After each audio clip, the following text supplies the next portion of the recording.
এই হচ্ছে ভাস্কার কুমার। মাত্র ৬,০০০ টাকার মাইনে পাওয়া এই ব্যাংক কর্মচারী তার জীবনে চলার পথে কেবল টাকার অভাবে দিন দিন লাঞ্ছিত আর অপমানিত হচ্ছিল। কিন্তু একদিন সে ব্যাংকের এমন এক কারচুপি সিস্টেম আবিষ্কার করে ফেলে যার জন্য মাত্র ২ বছরে সে হয়ে ওঠে ১০০ কোটি টাকার মালিক। কিন্তু কি ছিল সে আলাদিনের চেরাগ? এখন সেটা জানাতে হাজির হলাম লাকি ভাস্কার মুভিটির এক্সপ্লেনেশন নিয়ে। ভাইরে ভাই, এই মুভিটা হচ্ছে এই বছরের সবচেয়ে মাথা নষ্ট করার মতো মুভি, যেটা তোমাকে শেখাবে কিভাবে নিজের ইচ্ছার বুদ্ধি খাটিয়ে লাইফে শাইন করা যায়। তো চলো আর পেঁচা না বাড়িয়ে শুরু করি আজকের মুভি এক্সপ্লেনেশন। সালটা ১৯৯২, স্থান ক্যাপিটাল অফ ইন্ডিয়া বম্বে। এই শহরে এক জিনিয়াস মাস্টারমাইন্ডের সাথে আমাদের পরিচয় হয়, যার নাম ভাস্কার কুমার। দেখে তো বুঝতেই পারছো যে ভাস্কার আর সাধারণ মিডল ক্লাস মানুষের চেয়ে অনেক বেশি আগিয়ে। আসলে এই ৯১-৯২ সালটা ছিল এই দেশের জন্য অনেক গুরুত্বপূর্ণ এক অধ্যায়, কারণ সেই সময়টাতে স্টক এক্সচেঞ্জে হর্ষদ মেহতা নামের এক ডার্ক ম্যাজিশিয়ান ছিল। এই হর্ষদ মেহতা যখন মার্কেটে শেয়ার কিনতো তখন সেটার প্রাইস বেড়ে যেত হু হু করে, আবার যেই শেয়ার সে সেল করে দিত সেটার প্রাইস পড়ে যেত তাসের ঘরের মতো। তবে আজকের গল্পের কাহিনী কিন্তু এই হর্ষদ মেহতাকে নিয়ে নয়, কারণ ভাস্কার কুমার এমন একজন ছিল যে হর্ষদ মেহতার সাথে শেয়ানে টক্কর দিয়েছিল। তো সেই গল্পটাই আজ আমরা জানতে চলেছি। তবে গল্পে ঢোকার আগেই দেখা যায় একদল সিবিআই লোকজন এসে ভাস্কারকে ইন্টারোগেট করার জন্য নিয়ে যেতে এসেছে। বুঝতেই পারছো ভাস্কারের রিয়েলিটি মেনে নেওয়ার টাইম এসে গেছে। যাই হোক, সিবিআই অফিসার লাক্সমান তাকে সোজা নিয়ে যায় মাগাধা ব্যাংকের একটা ব্রাঞ্চে, আর সেখানে সবাইকে পুরো ব্যাংক তল্লাশি করার জন্য নির্দেশ দেয়।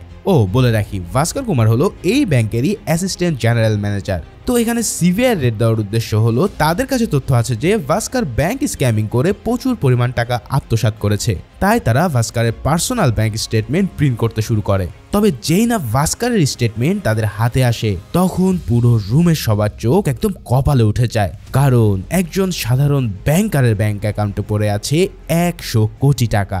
এই কাণ্ড দেখে লাক্সমানের যেন বিশ্বাসই হয় না, যার প্রতি মাসের বেতন মাত্র ৩৬,০০০ টাকা, সে কিভাবে মাত্র ২ বছর বয়সে এত অ্যামাউন্ট বানিয়ে ফেলেছে। মূলত এখান থেকে শুরু হয় তাদের খোঁজ, দ্য সার্চ। এবার ভাস্কর কুমার বলতে শুরু করে কিভাবে সে এত টাকা লিগ্যাল মালিক হলো। তো চলো আমরা চলে যাই আরো ৩ বছর আগে, অর্থাৎ ১৯৮৯ সালে। এ হচ্ছে ভাস্কর কুমার, খুব একনিষ্ঠ একজন ব্যাংক কর্মকর্তা। মাগাধা ব্যাংকে সামান্য একজন ক্যাশিয়ার ভাস্কর, যার প্রতি মাসের বেতন মাত্র ৬,০০০ টাকা। তবে ইতিমধ্যে সে ব্যাংক থেকে ৩৬,০০০ টাকা লোন নিয়ে নিজের জীবন কোনো রকম পার করছে। কাজকর্মে ভাস্কর হলো পুরো সুপারম্যান, কেননা প্রতি বছর শেষে এমপ্লয় অফ দ্য ইয়ারের ট্রফিটা তার হাতেই ওঠে। চলনে বলনে ভাস্করের ধারে কাছেও কেউ নেই। সে যেমন সাধারণ একজন ব্যক্তি, ঠিক তেমনই তার ব্যক্তিত্ব অসাধারণ। বাড়িতে তার ছোট ভাই জান প্রাণ দিয়ে ইঞ্জিনিয়ারিং পাশ করার ট্রাই করছে, তার ছোট বোনও সুন্দর এক ভবিষ্যতের জন্য লড়াই করছে। ভাস্করের বাবা প্রহ্লাদ কুমার ছিলেন ইন্ডিয়ার একজন বড় সিএ অর্থাৎ চার্টার্ড অ্যাকাউন্টেন্ট। তবে সবচেয়ে কাছের বন্ধুর কাছ থেকে ব্যবসায় ধোঁকা খেয়ে তিনি এখন প্যারালাইজড হয়ে অবসর জীবনযাপন করছেন। তবে এত কিছুর মধ্যেও তাকে ভরসা দিয়ে সবসময় তার পাশে আছে স্ত্রী সুমতি। নিজের ৬ বছরের ছেলে কার্তিক সহ এই পুরো পরিবারকে নিয়ে সে বেশ ভালোই আছে। তবে সমস্যা একটাই, আর তা হলো মানি। ভাস্করের কাছে টাকা পায় না এমন লোক এই তল্লাটে পাওয়া বেশ দুষ্কর। ৫০০ থেকে শুরু করে ১০,০০০ টাকা পাওয়া সুদখোর পাটেল তাকে কাছে পেলেই হুমকি দিতে থাকে তার পাওনা পরিশোধ করে দেওয়ার জন্য। বরাবরের মতন সামনের মাসে দিয়ে দেব বলে সে কোনোভাবে তা পার করে নেয়। তবে এভাবে আর কত, ইতিমধ্যে দেনায় তার অবস্থা এমন হয়ে গেছে যে তার আশেপাশের সবাই তাকে অপমান করতেও ছাড়ে না। যেমন ছেলের বন্ধুর জন্মদিনে গিফট কেনার টাকা না থাকায় তাকে বাধ্য হতে হয় তার ছেলের খেলনাটি দিয়ে আসতে, কিংবা শ্বশুর বাড়িতে বেড়াতে গেলে তার চোখের দিকে তারা ঠিকমতো তাকিয়েও কথা বলে না। তাই ভাস্কর এখন হাড়ে হাড়ে টের পায় যে এই দুনিয়াতে টাকার আসলে কোনোই বিকল্প নেই। সুমতির মা সবসময় সুমতিকে এই ছেলে ছেড়ে নতুন সংসার করার জন্য উস্কানি দিতে থাকে, কিন্তু সুমতি সত্যিকার অর্থেই ভাস্করকে অনেক ভালোবাসে। এভাবেই একদিন সুমতির ভাইয়ের ছেলের জন্মদিনেও তাদেরকে সইতে হয় খুব কষ্টের অপমান। ভাস্করের ছেলে কার্তিক একটা কেক বেশি খেতে চাওয়ায় তার মামি তাকে সেটা পর্যন্ত দেয় না। এই দৃশ্য দেখে সুমতি নিজেকে আর ধরে রাখতে পারে না। সে তাদের মুখের উপরে কোনো কিছু না খেয়েই সেই বাড়ি থেকে বিদায় নেয়। পথে যাওয়ার সময় লোকাল স্ট্রিট ফুড থেকে ভাস্কর তার ক্ষুধা মেটাতে ৩টা ভাড়া পাও কিনতে যায়, কিন্তু সে দেখে তার পকেটে কেবলমাত্র ২টোরই পয়সা আছে। নেহাত ভালো মনের এই দোকানদার তার অবস্থা আজ করতে পেরে তাকে ৩টা ভাড়া পাও দিলে ভাস্কর বুঝতে পারে এই পৃথিবীতে এখনো ভালো মানুষ জীবিত আছে। তবে সে এটাও বুঝতে পারে যে এই পৃথিবীতে সম্মান নিয়ে থাকতে হলে তাকে একটা জিনিস অর্জন করতে হবে, আর সেটা হলো টাকা। তবে ভাস্কার এখনো আশায় আছে তার প্রমোশনের, কেননা আর কয়েকদিন পরে তাদের অ্যাসিস্ট্যান্ট ম্যানেজার রিটায়ার করতে চলেছে। তার বস হিমাংশু তাকে কথা দিয়েছে যে তিনি চলে যাওয়ার পর তাকেই প্রমোশন দিয়ে অ্যাসিস্ট্যান্ট ম্যানেজার করা হবে, আর এটা হলে ভাস্কারের স্যালারি হবে 16,000 টাকা। তার মানে তার যত সমস্যা আছে তার সবকিছুই হয়তো এবার শেষ হতে চলেছে। এদিকে ভাস্কার তার ব্যাংকের কাজের পাশাপাশি আরো একটা উপরি ইনকাম করে, সেটা হলো যারা ব্যাংকের ফর্ম ফিল আপ করতে পারে না তাদের ফর্ম ফিল আপ সে করে দেয় একদম অল্প টাকায়। তার এই কাজে সবসময় তাকে হেল্প করে তার ছোটবেলার বন্ধু সাম্বা। কলেজে ফার্স্ট হওয়ায় ভাস্কার এই ব্যাংকের ম্যানেজার আর সাম্বা হলো তারই পিয়ন। তবে তার পোস্ট যতই ছোট হোক না কেন, ভালোবাসা কিংবা বন্ধুত্ব তাদের মধ্যে একটুও কমেনি। এভাবেই উপরি ইনকামের সময় অ্যান্থনি নামের এক লোক আসে ব্যাংকের লোন নেবার ফর্ম ভরার জন্য। এখন ব্যাংক লোন নিতে গেলে তো থাকতে হবে যে কোনো সেলেবল অ্যাসেট, যেটা অ্যান্থনির মোটেও ছিল না। তাই ভাস্কার তাকে এক বাক্যে না করে দিয়ে বলে, ভাই তোমাকে ব্যাংক একটা টাকাও দিতে পারবে না। অ্যান্থনি তাকে অনেক অনুরোধ করলেও সে কিছুই করতে পারবে না বলে জানিয়ে দেয়। তবে পরের দিন অ্যান্থনি আবারও তার কাছে অনুরোধ করলে সাম্বা এবার তার রাজ খুলে বলে। আসলে অ্যান্থনি একজন ইম্পোর্টার, যে বাইরের দেশ থেকে ইলেকট্রনিক্সের জিনিসপত্র কম দামে নিয়ে এসে ব্যবসা করে। তবে এবার পোর্টে থাকা কাস্টম অফিসার তার কাছে 2 লাখ টাকা চাইছে কিছু টিভি খালাস করার জন্য। অ্যান্থনি জানায় যে যদি সে 2 লাখ টাকা লোন পায় তাহলে সে মালগুলোকে ছাড়িয়ে নিতে পারবে এবং পরের দিনেই ওই মালগুলো 4 গুণ টাকায় বিক্রি করে তার লোনও পরিশোধ করে দিতে পারবে। মোট কথা হচ্ছে অ্যান্থনির এখন 2 লাখ টাকা লাগবে মাত্র 2 দিনের জন্য। এখন সে এই 2 লাখ টাকার জন্য বড় অ্যামাউন্টের ইন্টারেস্টও দিতে রাজি আছে। তবে এই সব কিছু শুনে ভাস্কারের কেন যেন সন্দেহ হয়। তবে সাম্বা ছিল বেশ কনফিডেন্ট। সে বলে, আরে ভাই দেখ, 2 দিনের জন্য তোর বইয়ের ভাইয়ের কাছ থেকে টাকাটা ম্যানেজ করতে পারিস কিনা। তবে ভাস্কার জানায় ওই শালা তো আমাকে মানুষই ভাবে না, তাই টাকা দেওয়ার তো প্রশ্নই ওঠে না। তবে অ্যান্থনির হাব ভাব দেখে মনে হচ্ছে যে এই লোক তার পিছে সহজেই ছাড়বে না, তাই সে তাকে ঠিক আছে ভেবে দেখবো বলে কোনো মতন কাটিয়ে দেয়। তবে এরপরেই ভাস্কারের সাথে ঘটে যায় খুব খারাপ এক ঘটনা। সেই সুদখোর প্যাটেল তার পাওনা 10,000 টাকা আজই দেওয়ার জন্য দাবি করে। ভাস্কার তাকে অনুরোধ করে যেন এত মানুষের সামনে তাকে যেন অপমান না করে, কিন্তু এই পাটেল তাকে সবার সামনে বলতে থাকে যে তুই আমার টাকা এক্ষুনি দিবি। এই বলে সে তাকে প্রচুর অপমান করতে থাকে। শেষে ভাস্কারের শেষ সম্বল থাকা সেই স্কুটারের দিকে নজর যায় পাটেলের, তাই সে ওই স্কুটারটাকে জোর করে তার কাছ থেকে নিয়ে নেয়। মহল্লার সবার সামনে একজন ভদ্র মানুষকে এভাবে অপমানিত হয়েছে দেখে ভাস্কারের মনটা একদম ভেঙে যায়। সেদিন তার অফিসে যাওয়ার জন্য গাড়ি ভাড়া পর্যন্ত ছিল না, তাই তো সে একরাশ কষ্ট নিয়ে সেদিন দৌড়ে দৌড়ে অফিসের দিকে রওনা হয়। তবে তার এই অপমানের পর্ব তখনও শেষ হয়নি। অফিসে এসে সে দেখতে পায় এত বছর ধরে বেস্ট পারফরমেন্স দেওয়ার পরেও তার প্রমোশন না হয়ে সেই অ্যাসিস্ট্যান্ট ম্যানেজারের পদটা দিয়ে দেওয়া হয় মালিক পক্ষের এক লোককে। এই দৃশ্য দেখে ভাস্কার যেন নিজের চোখই বিশ্বাস করতে পারে না। দিন নেই রাত নেই সে কেবল পরিশ্রম করে গিয়েছিল একটা ছোট্ট প্রমোশনের জন্য, যা এই মুহূর্তে তার খুবই দরকার ছিল। রিজিওনাল ম্যানেজার হিমাংশু স্যার তো তাকে কথা পর্যন্ত দিয়েছিল যে এই প্রমোশন তাকে দেবে, কিন্তু তারপরেও কিভাবে অন্য কেউ এসে তার রিজিক কেড়ে নিল সেটা জানতে রাগে দুঃখে ভাস্কার চলে যায় তার কাছে। সেখানে গিয়ে ভাস্কার তাকে সরাসরি বলে যে আপনি একটা মিথ্যাবাদী, আপনি আমাকে আশা দেখিয়ে কেবল কাজ করিয়ে নিয়েছেন, আর দিন শেষে আপনি নিজের এলাকার ছেলেকে লবিং করে এই চেয়ারে বসালেন। এমন কড়া কড়া কথা শুনে হিমাংশুর মেজাজ এবার চরম খারাপ হয়ে যায়। একজন জুনিয়রের মুখ থেকে এইসব কথা সহ্য করতে না পেরে সে বলে, দাঁড়াও আমি তোমাকে বোঝাচ্ছি তোমার অওকাত। এই বলে সে কোম্পানির এমজিকে ফোন করে ভাস্কারের বিরুদ্ধে কমপ্লেন করতে যায়। তবে ঠিক সেই মুহূর্তে ভাস্কার বুঝে যায় না, সে বড্ড ভুল করে ফেলছে। এখন যদি তার চাকরিটাও চলে যায় তাহলে পরিস্থিতি আরো খারাপ হয়ে যাবে। তাই সে এবার তার পায়ে পড়া শুরু করে ক্ষমা চাওয়ার জন্য।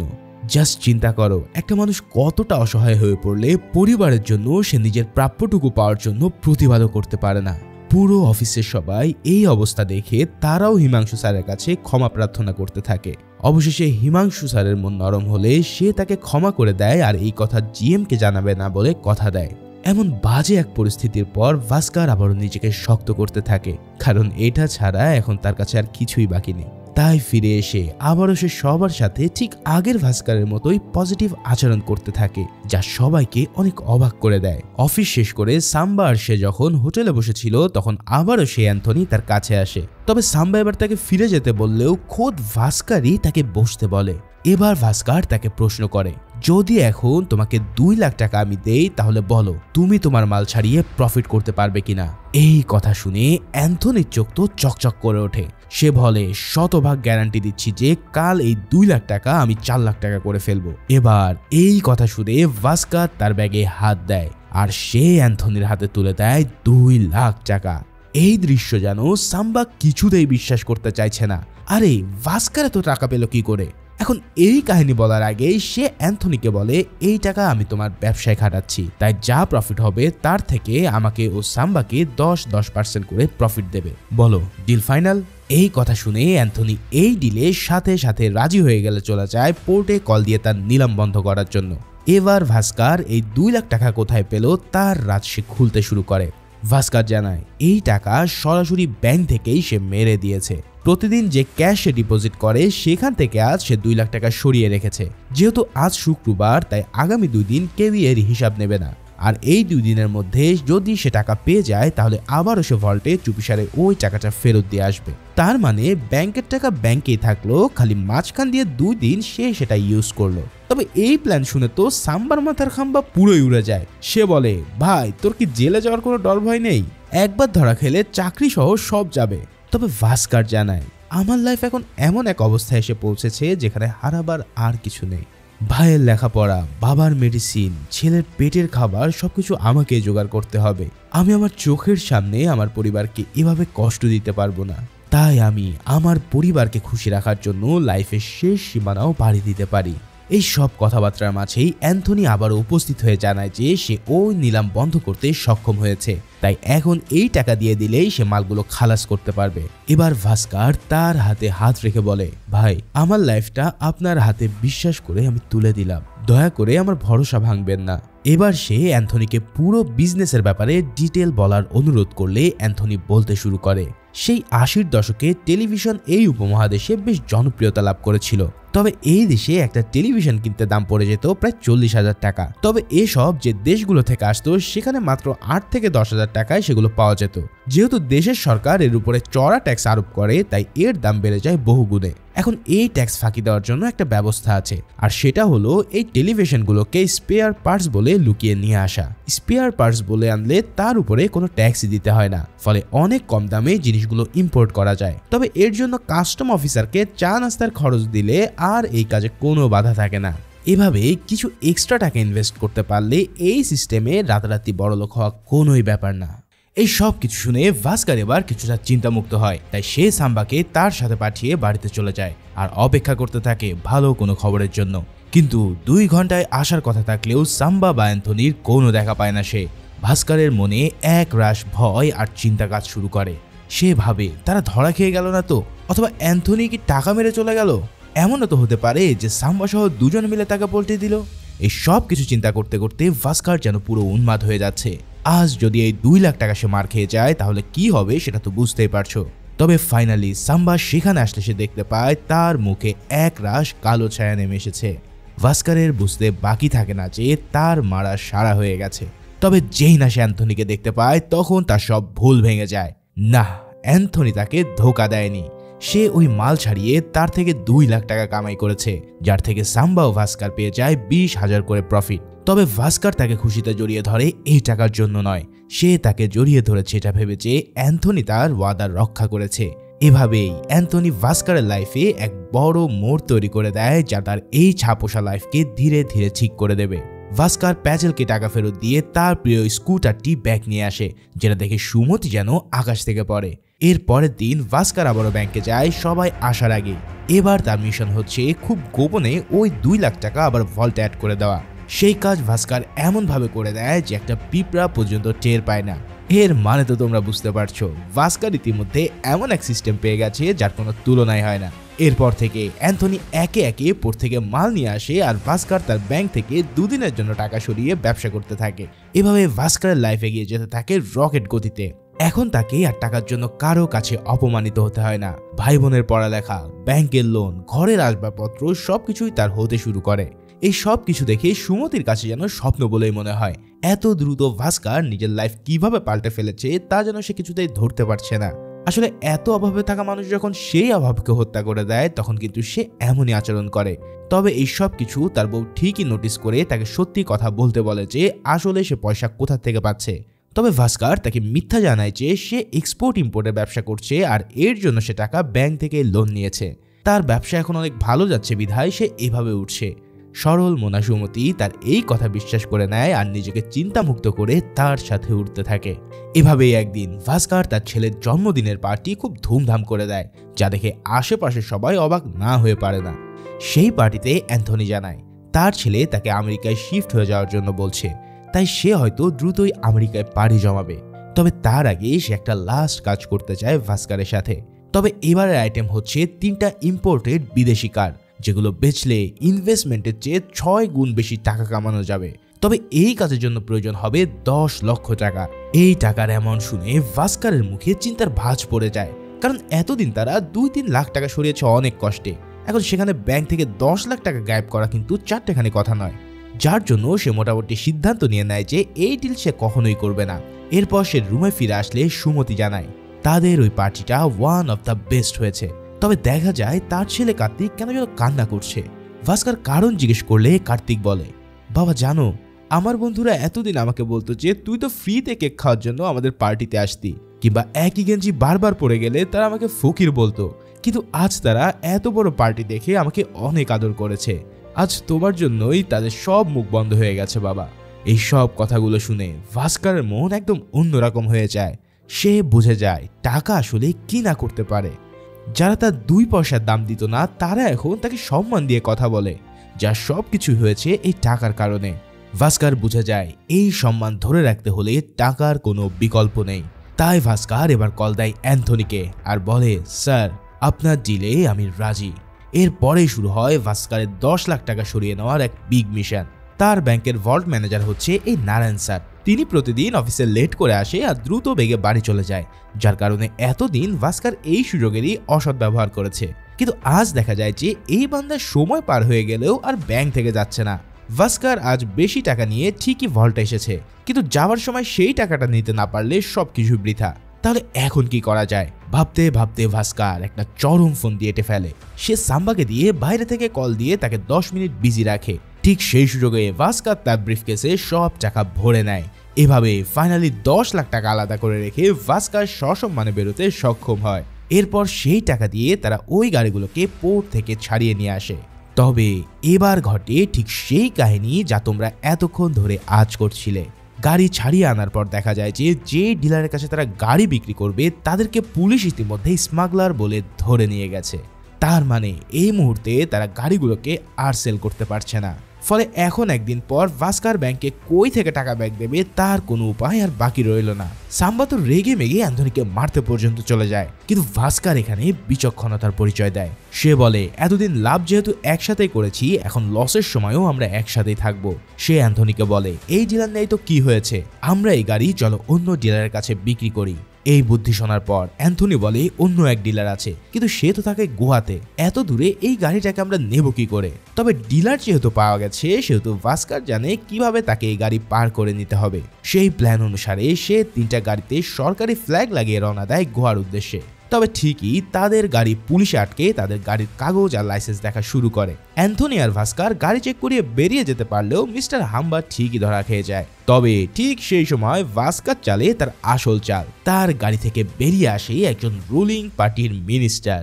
সেই মিনিস্টারকে দেখে তো পুরো ফোর্সের গলা একদমই শুকিয়ে যায়। তারা বলতে থাকে, আজ আমাদের চাকরি আর কেউই বাঁচাতে পারবে না। কিন্তু এ কি, মিনিস্টার হয়ে তাদের কথাবার্তা তো খুব একটা সুবিধার মনে হচ্ছে না।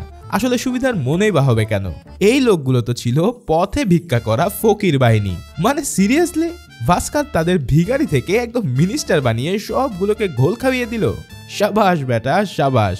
যাই হোক, ওই যাত্রায় এক বার ডান্সারকে অমিতাভ বচ্চনের নেক্সট নায়িকা বানিয়ে দিয়ে তারা সেই যাত্রায় সকল চেকপোস্ট পার করতে সক্ষম হয়। আর ফাইনালি ওই 3 গাড়ি বিক্রি করে তারা তাদের এই ভয়াবহ বিপদকে উদ্ধার করে। অবশেষে অ্যান্থনিকে তারা পৌঁছে দেয় এয়ারপোর্টে, কেননা আজই সে আমেরিকার উদ্দেশ্যে রওনা দেবে। তবে যাওয়ার সময় অ্যান্থনি তাকে জানায় যে আমি ওখানে গিয়ে একটা হোটেল খুলবো। সে আরো বলে, ভাস্কার যদি কখনো তোমার হেল্প লাগে তাহলে আমাকে কিন্তু ভুলবেন না। ভাস্কার তার জীবনের মোড় ঘুরিয়ে দেওয়া এই ব্যক্তিটাকে অশ্রুসিক্ত জলে বিদায় জানায়। এবার ভাস্কারের মিশন ওই টাকা ব্যাংকে ফেরত দেওয়া। সেই উদ্দেশ্যে রেডি হয়ে সে যেই না ব্যাংকে এসে পৌঁছায়, ঠিক তখনই সে দেখতে পায় পুলিশ ব্যাংক ঘিরে রেখেছে। এই দৃশ্য দেখে ভাস্কারের কলিজা পুরো কেঁপে ওঠে। না, ফাইনালি এবার সে ধরাই খেয়ে গেছে। কিন্তু ভিতরে ঢুকে সে যা দেখতে পায় তাতে আরেকটু হলেই তার হার্ট অ্যাটাক হয়ে যেত। আসলে পুলিশ ও ব্যাংকের ম্যানেজমেন্ট এখানে এসেছে ওই হিমাংশুকে ধরে নিয়ে যেতে। কেননা হিমাংশু এতদিন তাদের না জানিয়ে অনেক মানুষের কাছ থেকে ঘুষ খেয়ে তাদের চাকরি দিচ্ছিল। মানে তো বুঝতেই পারছো, ভাস্কারের সেদিনের প্রমোশন না দিয়ে ঠিকই সে টাকা খেয়ে অন্য একজনকে প্রমোশন দিয়ে দিয়েছে। যাই হোক, বিপদ কিন্তু এখনো কেটে যায়নি, কেননা যতক্ষণ পর্যন্ত ভল্টে টাকা না যাচ্ছে ততক্ষণ ধরা খাওয়ার চান্স কিন্তু কমছে না। ইতিমধ্যে নারায়ণ স্যার এসে তাকে নিয়ে যায় ভল্টে, আর সেখান থেকে ভাস্কার 40 লাখ টাকা ঠিকই তুলে নেয়। কিন্তু খাতায় এবার সে রেজিস্টার করে 50 লাখ টাকা, অর্থাৎ নিজের কাছে 10 লাখ টাকা দিয়ে সে আগের হিসাবগুলো ফিক্স করে ফেলবে। এই টাকা নিয়ে সে রুমে আসে ঠিকই, কিন্তু সেই মুহূর্তেই তার সামনে হাজির হয় এই ব্যাংকের জিএম বিনোদ বোস। তার কাছে থাকা ওই সুটকেসে কি আছে সে এবার সেটা প্রশ্ন করে। এই কথায় ভাস্কারের গলা শুকিয়ে একদম কাঠ হয়ে যায়। এবার বিনোদ তাকে সেই সুটকেস খুলে দেখাতে বলে। তার মানে কি এবার ভাস্কার সত্যি সত্যি ধরা খেয়ে গেল? তবে ভাস্কার যেই না সেই সুটকেস খোলে ঠিক তখন দেখা যায় সেখানে কাপড় ছাড়া আর কিচ্ছু নেই। ভাইরে ভাই, ভাস্কার এই ঘটনার মাত্র 5 মিনিট আগেই সেই টাকা সরিয়ে ফেলতে সক্ষম হয়েছিল, আর যার কারণে একদম তীরে এসেও তার তরি ঠিকই দাঁড়িয়ে থাকে। ফাইনালি বিশাল এক বড় ধাক্কা সামলে নিয়ে ভাস্কার নিজের সাথে পণ করে যে না, এই কাজ সে আর করবে না। কারণ তোমার লোভ যদি তোমার অকাতের চেয়ে বেশি হয়ে যায় তাহলে তোমার ধ্বংস অনিবার্য। তবে সাম্বা আর এই পিয়নের চাকরি করতে চায় না বলে সে চাকরি ছেড়ে ওই ধান্দাতেই পড়ে থাকে। এদিকে ভাস্কার এতদিন 6 লাখ টাকা জমিয়েছিল, তাই সে সেগুলোকে বিভিন্ন খাতের জন্য জমা করে রাখে। কিন্তু দেখা যায় তার ভাই বিদেশের একটা বড় ভার্সিটিতে চান্স পেয়েছে, যেখানে পড়তে হলে তাকে খরচ করতে হবে 6 লাখ টাকা।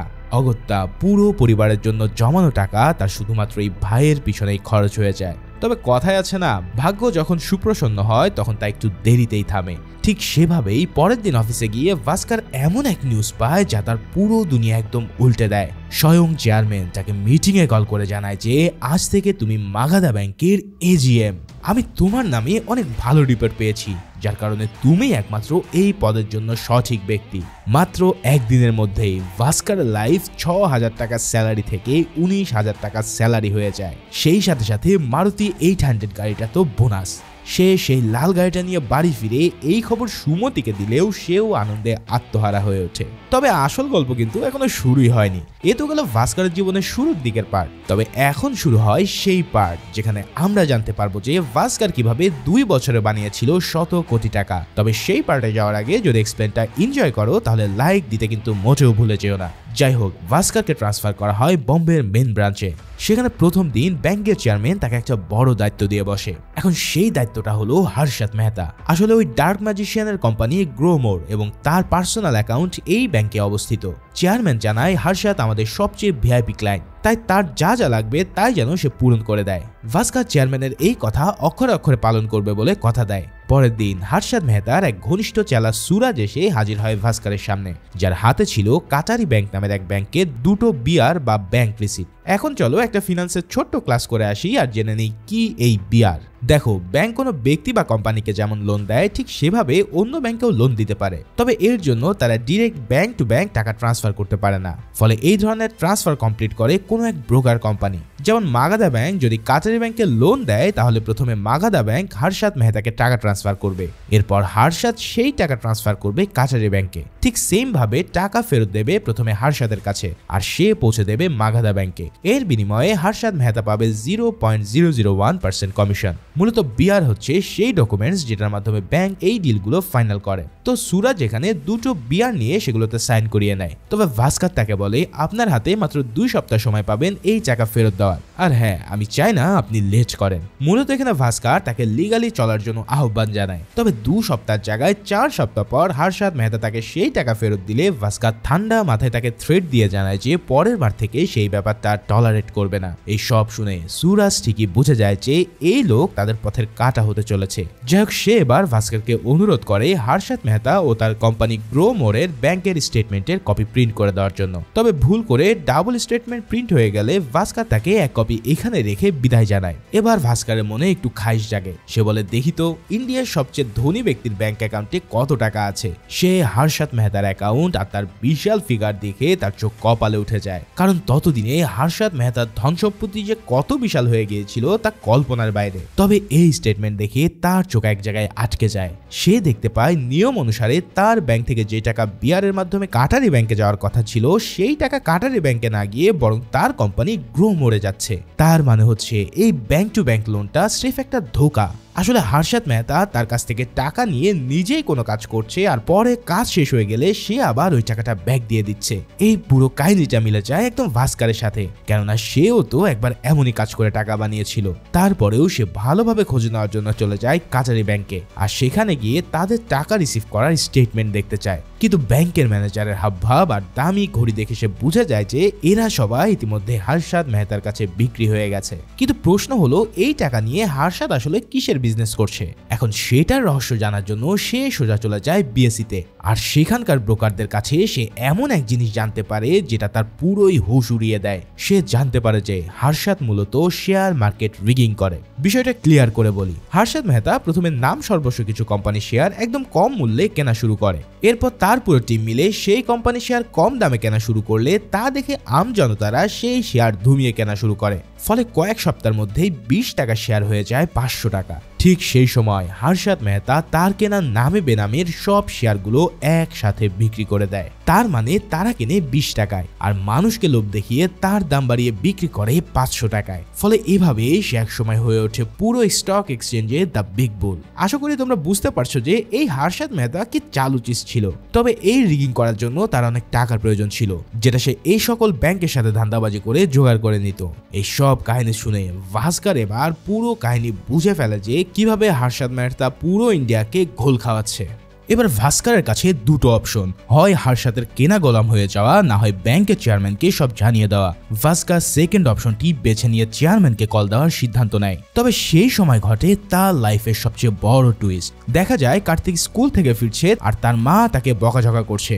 ঘটনা জানতে চাইলে সে জানতে পারে যে তার স্কুলের এক ছেলে একটা মেয়ের থেকে চকলেট চুরি করেছিল। তবে সেই ঘটনা কার্তিক জেনে গেলে ওই ছেলেটা তাকে অফার দেয় যে যদি সেই চুরির কথা না বলে তাহলে তাকেও সে অর্ধেক চকলেট দেবে, যার কারণে কার্তিক সেটা গোপন করলে সেও ভাগিদার হয় সেই চকলেটের। এই সব শুনে ভাস্কর বলে, বাবা এটা তো ঠিক না। তবে জবাবে কার্তিক জানায়, যদি আমি ভালো মানুষ হয়ে এটা বলে দিতাম তাহলে আমি তো কিছুই পেতাম না। ঠিক এই লাইনটা শুনে ভাস্কর তাবদা খেয়ে যায়। সে বুঝতে পারে আসলেই তো হর্ষদকে যদি আমি ধরিয়ে দিই তাহলে এতে আমার কি লাভ, কিন্তু আমি যদি হর্ষদের সাথে থাকি তাহলে আমার লাভের কোনো শেষ নেই। তাই ভাস্কর এবার সিদ্ধান্ত নেয় এই গেমে নিজেকে এন্ট্রি করাতে। ঠিক সেভাবেই সে সরাসরি সুরাজের কাছে চলে যায় তার প্ল্যান নিয়ে। প্রথমে সুরাজ তাকে বড় অ্যামাউন্টের চেক অফার করে এই বিষয়টা ধামাচাপা দিতে, কিন্তু ভাস্কর সব চেক ছিঁড়ে ফেলে বলে, যদি তুমি আমাকে কিনতে চাও তাহলে আমি আমার প্রাইস নির্ধারণ করব। আমি তোমাদের সবকিছু পানির মতন ক্লিয়ার রাখবো। এর বদলে আমার চাওয়া হচ্ছে তোমরা যে বিয়ার আমাকে দেবে তার 1% কমিশন আমার, এবং তোমরা যে শেয়ার রিগিং করবে তার ইনফরমেশন আমাকে একদিন আগেই দিতে হবে। এই সব অফার শুনে সুরাজ এক বাক্যেই রাজি হয়ে যায়, কারণ হর্ষদ মেহতার কাছে এমন অফার একবারে বাচ্চা শিশুর মতন। তবে পরের দিনেই 25 কোটি টাকার বিয়ার সাইন করে ভাস্কর কামিয়ে নেয় 25 লক্ষ টাকা। যেহেতু এই টাকাগুলো ইলিগাল বা ব্ল্যাক মানি ছিল, তাই এবার সেগুলোকে লিগাল বা হোয়াইট মানিতে পরিণত করতে হবে। তাই ভাস্কর সেই টাকা হোয়াইট করার জন্য আনোয়ার নামের এক ছেলের কাছে চলে যায়, যে ছিল এই মানি লন্ডারিং এর ওস্তাদ। ভাস্কর তাকে এই 25 লাখ টাকা হোয়াইট করার উপায় জানতে চাইলে সে জানায় যে লটারিতে বিজয়ী হয়ে আপনি চাইলে এই টাকাকে ইজিলি লিগাল করতে পারবেন। এর জন্য আপনাকে 4% কমিশন দিতে হবে। যদি এটা দিতে পারেন তাহলে নেক্সট লটারি বিজয়ী আপনাকে বানিয়ে দেওয়া হবে আর আপনি পুরো 17 লাখ টাকার একদম লিগাল মালিক হয়ে যাবেন। কি বুঝতে পারলে তো এসব লটারি ফটারিতেও কোন লেভেলের খেলা হয়। যাই হোক, সেই প্ল্যান অনুসারে ভাস্করকে বানিয়ে দেওয়া হয় 25 লাখ টাকা লটারি বিজয়ী, এবং এই নিউজ পেপারে চলে এলে সবাই সত্যিকার অর্থে ভাবে যে ভাস্কর হয়তো তার ভাগ্যের জোরে এই লটারি জিতেছে। ফলে এই টাকা খরচ করতে তার আর কোনো বাধা থাকে না। এখন লিগাল টাকা তো চলে এলো, এবার সেটাকে লিগাল ওয়েতে বাড়াতে হবে। ফলে এর জন্য এখন তার প্রয়োজন শেয়ার মার্কেটে ইনভেস্ট করা। আগের ডিল অনুসারে সুরাজ ফোন দিয়ে জানায় যে আজকের জামাটা শেয়ার যত ইচ্ছা কিনে রাখেন। এটা শুনেই সে বুঝে যায় যে এই কোম্পানি শেয়ার হর্ষদ রিগিং করতে চলেছে। তাই সে সোজা চলে যায় এক গরিব দুঃখী এক্সচেঞ্জ ব্রোকারের কাছে এবং সেখানে জামাটা 17 লাখ টাকা শেয়ার কেনার কথা বলে। এর 3 সপ্তাহ পর সুরাজ আবারও বলে যে স্যার আজকে মার্কেট ক্লোজ হওয়ার আগেই সব শেয়ার সেল করে দিন। এই কথা শুনে ভাস্কার ছুটে যায় ওই ব্রোকার হাউসে, কেননা এই বেটারা এতই গরিব ছিল যে তাদের ফোন লাইন ঠিক করারও পয়সা ছিল না। যাই হোক, ফাইনালি টাইম মতন সে শেয়ারগুলো সেল করতে সক্ষম হয় আর এবার এই 17 লাখ টাকা ইনভেস্ট করে মাত্র 4 সপ্তাহে ভাস্কার মালিক হয়ে যায় 70 লাখ টাকায়। এই সব কথা শুনে সেই সিবিআই অফিসার লাক্সমান তো পুরাই তাবদা খেয়ে যায়। এভাবেই ভাস্কারের লাইফ যেন পুরো রকেট গতিতে আগাতে থাকে। এরই মধ্যে একদিন ভাস্কারের বোনের বিয়ে ঠিক হয় আর ভাস্কার চায় সেই বিয়েটাকে প্রচুর ধুমধাম করে দিতে। তবে ওই যে টাকা পকেটে থাকলেও ভাস্কারের এখনো গেট আপ হয়ে আছে সেই মিডিল ক্লাসের। তাই তো এক জুয়েলারির দোকানে গহনা কিনতে গেলে তারা এমন ভাবে নাক ছিটকায় যেন মনে হয় এর তো 1 ভরি স্বর্ণ কেনার অকাত নেই। এছাড়াও 1 গ্লাস পানি পর্যন্ত তাকে নিজ হাতে নিয়ে খেতে হয়। তবে এখানে ভাস্কার খেয়াল করে যে এক লোক দামি গাড়ি নিয়ে আর স্যুট বুট পরে এসেছে দেখে তাকে অন্য লেভেলের খাতির আপ্যায়ন করা হচ্ছে। এটা দেখে সে বুঝে যায় শুধু পকেটে টাকা থাকলে হবে না, সম্মান পেতে হলে সেটার কারিশমা পুরো বডিতে থাকতে হবে। তাই ভাস্কার সেখান থেকে বেরিয়ে সোজা চলে যায় ব্যাংকে আর সেখান থেকে ওই 70 লাখ টাকা তুলে নিয়ে চলে আসে এক ফ্যাশন হাউসে। সেখানে গিয়েও প্রথমে তাকে সবাই ছোট লোক ভাবতে থাকে, কিন্তু যেই না সে টাকার ব্যাগ খুলে দেখায় তখন তারা স্যার স্যার বলে তাদের মুখে ফেনা তুলে ফেলে। এরপর ভাস্কার তার বোন ও স্ত্রীকে বলে তোমাদের যা মন চায় তাই কেন, কেননা ভাস্কারের এখন টাকার কোনো অভাব নেই। এই বলে তারা সব দামি কাপড় পরে সোজা চলে যায় গাড়ি কেনার জন্য। ভাস্কার নিসানের এক গাড়ি কিনে নেয় 17 লাখ টাকায়, যা ওই সময় কেবল আমির লোকজনের কাছে ছিল। সেই মারাত্মক গাড়ি নিয়ে যখন সে আবারও ওই জুয়েলারির দোকানে যায় তখন তো পুরো সেলসম্যানরা বোকা ছেলে বনে যায়। এখন তাদের হাবভাব একদম মিউ মিউ হয়ে গেছে দেখে ভাস্কার বলে টাকার সাথে সাথে তার ঝলক বডিতে থাকাও জরুরি, না হয় এরা কোনোদিনও আপনাকে সম্মান দেবে না। এভাবেই তার বোনের বিয়ে প্রচুর ধুমধাম করে দিতে থাকে ভাস্কার। এখন সুরাজের কাছ থেকে সে যে ব্ল্যাক মানি পায় সেটা তো বারবার লটারির মাধ্যমে হোয়াইট করা সম্ভব না, কারণ এতে করে সিবিআই লোকজন সন্দেহ করতে পারে। তাই এবার তাকে আরো বড় ধরনের মানি লন্ডারিং এর সিস্টেম বের করতে হবে।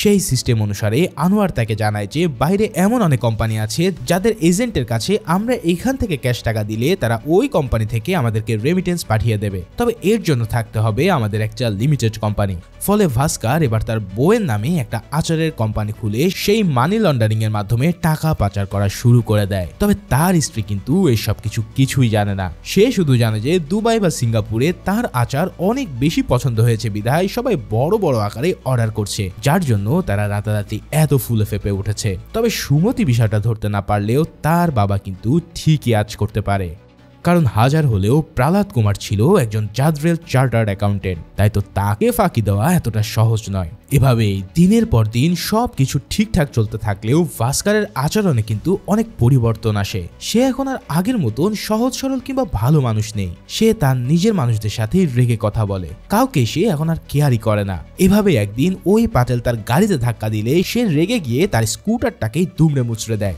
এই সব কিছু দেখে তার স্ত্রী তাকে বলে টাকার অহংকার তাহলে তোমাকেও খারাপ বানিয়ে ছেড়েছে তাই না? তবে জবাবে ভাস্কর জানায় I am not a bad guy, I am just rich. আর এটাই রিচ পার্সনদের অ্যাটিটিউড। ভাইরে ভাই, এই ডায়লগ পুরো মুভির মধ্যে সবচেয়ে বোল্ড ছিল। তবে কথায় আছে না, অহংকারী পতনের মূল। তাই তো এখান থেকেই ভাস্করের লাইফে শুরু হয় ডাউনফল। একদিন তার অফিসে কাটারি ব্যাংকের সেই ম্যানেজার একটা কাজের জন্য আসলে ভাস্কর তার সাথে দেখা করে। সেখানে ভাস্কর বলে আপনার ব্যাংক থেকে ইদানিং অনেক বড় বড় অ্যামাউন্টের বিয়ার আসছে। এছাড়াও হর্ষদ এই পেমেন্টগুলো ডিউ রাখতে রাখতে তা প্রায় 100 কোটি টাকাতে ছাড়িয়ে গেছে। তবে এই কথাগুলো শুনে ওই ম্যানেজারের চোখ বড় বড় হয়ে যায়, কারণ সে জানায় যে আজ পর্যন্ত সে এত অ্যামাউন্টের বিয়ার কখনোই অ্যাপ্রুভ করেনি। তাই সে ওই বিয়ারের কপিগুলো তার কাছ থেকে নিয়ে যেই না দেখে তখন তার আকাশ যেন পুরোই ভেঙে পড়ে। আসলে হর্ষদ মেহতা তাদের এই বিয়ারগুলোকে পুরো কপি বা জালিয়াতি করে এতদিন টাকা মেরে খেয়েছে। তারা ব্যাংকের লেটার হেড, সিল, এমনকি ম্যানেজারের সাইন পর্যন্ত নকল করে এত বড় বড় অ্যামাউন্টের বিয়ার ফর্জ করেছে।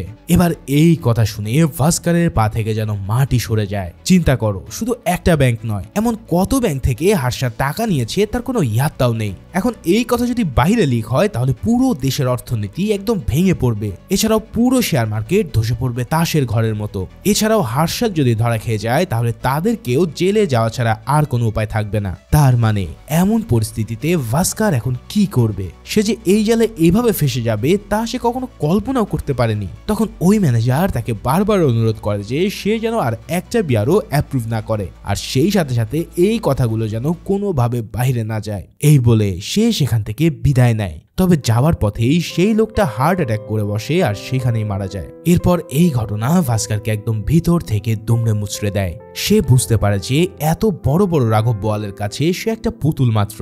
ইতিমধ্যেই এই ফ্রডের চক্করে পড়ে তার ব্যাংক শত কোটি টাকা লোকসানে আছে, কিন্তু ভাস্কর এসব কাউকেই বলতে পারছে না, আবার নিজেও সেটা সহ্যও করতে পারছে না। এদিকে ছেলের এমন হাল দেখে তার বাবা তাকে ডেকে নেয় আর বলে দেয় যে আমি জানি সব কিছুই তুমি ফ্যামিলির জন্য করেছো, কিন্তু একটা সময় এই টাকা তোমার প্রয়োজন ছিল, কিন্তু এখন এটা তোমার লোভ হয়ে গেছে। একটা কথা মনে রেখো, জুয়া খেলারও একটা নিয়ম আছে। তুমি যতই ভালো খেলোয়াড় হও না কেন তাতে কিচ্ছু যায় আসে না, তবে কোথায় যেয়ে তোমাকে এই খেলা থামাতে হবে তার উপরে নির্ভর করবে তোমার আসল ভাগ্য।